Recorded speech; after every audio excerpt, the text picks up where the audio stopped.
Friends, ఇప్పుడే అందిన వార్త. రాష్ట్రంలో పోలీసులు లాఠీ చార్జ్, నేతల మధ్య కొట్లాట అంటూ లేటెస్ట్ అప్డేట్ రావడం జరిగిందనమాట. సో ఆ వివరాలు ఏంటనేది కూడా వీడియోలో తెలుసుకుందాం.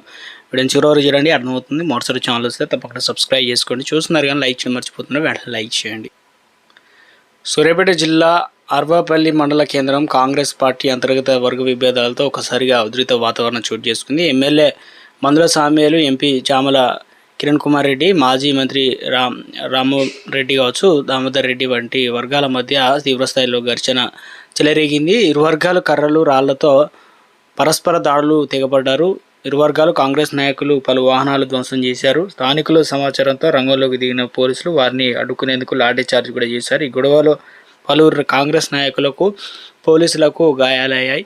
ఇటీవల అధికార పార్టీలో నామినేటెడ్ పోస్టుల నియామకాలకు కాంగ్రెస్లో ఇన్ఛార్జ్ మంత్రులు, ఎమ్మెల్యేల మధ్య వివాదం మారినట్లు తెలుస్తోంది. ఇక తుంగతుర్తి నియోజకవర్గం కాంగ్రెస్ మండల అధ్యక్షుడు ఎన్నికల ఈ వివాదానికి ప్రధాన కారణమని సమాచారం.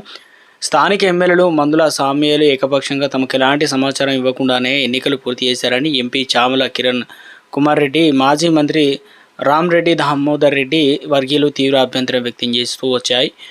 ఇక ఈ నిబంధనల విరుద్ధంగా జరిగిన ఎన్నికలు తక్షణమే రద్దు చేయాలని డిమాండ్ చేస్తూ ఎంపీ చామల కిరణ్ కుమార్ రెడ్డి వర్గీయులు స్థానిక నాయకులు హైదరాబాద్లో గాంధీ భవన్కు భారీగా కలిసి వెళ్లేందుకు సిద్ధమయ్యారు. ఈ విషయం తెలుసుకున్నటువంటి ఎమ్మెల్యే మందుల సామ్యాల్ వర్గీయులు అరవైపల్లి మండల కేంద్రంలో రోడ్లపైకి వచ్చి ఎంపీ అనుచరులు వాహనాలు అడ్డుకున్నారు. ఈ క్రమంలో తీవ్రస్థాయిలో వాగ్వాదం చోటు చేసుకుంది. వాగ్వాదం కాస్త రణరంగం మారింది. ఈ క్రమంలో మాట పెరగడంతో తీవ్రంగా మండిపడిన ఎమ్మెల్యే వర్గీయులు ఎంపీ చామల రామరెడ్డి వర్గీయులపై రాళ్ళు, కర్రలతో దాడికి దిగారు. దీనితో ఎంపీ వర్గం కూడా తిరగబడడంతో అరవపల్లి జంక్షన్ రణరంగం మారింది. ఇరు వర్గాలు విచక్షణ రహితంగా రాళ్లు రువ్వుకోవడంతో అక్కడ ఉన్న కార్లు, అద్దాలు ధ్వంసమయ్యాయి. కార్లతో పరస్పరం దాడులకు పాల్పడడంతో ఇరు పక్షాలకు చెందిన కీలక నాయకులు పరస్పరం గాయపడ్డారు. రంగంలోకి పోలీసులు లాఠీచార్జ్ అన్నమాట. సమాచారం అందుకున్న పోలీసులు వెంటనే అదుపు చేసేందుకు గాను బలగాలతో ఘటనా స్థలాన్ని చేరుకొని ఘర్షణ అడ్డుకునేందుకు ప్రయత్నించారు.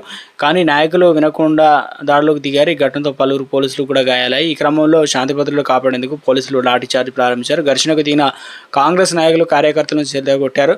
ప్రస్తుతం అరవపల్లిలో అదనపు పోలీసు బందోబస్తు ఏర్పాటు చేసి పరిస్థితిని అదుపులోకి తెచ్చారు. ఈ గొడవకు సంబంధించి ఫోటోలు, వీడియోలు సోషల్ మీడియాలో వైరల్ అయ్యాయి.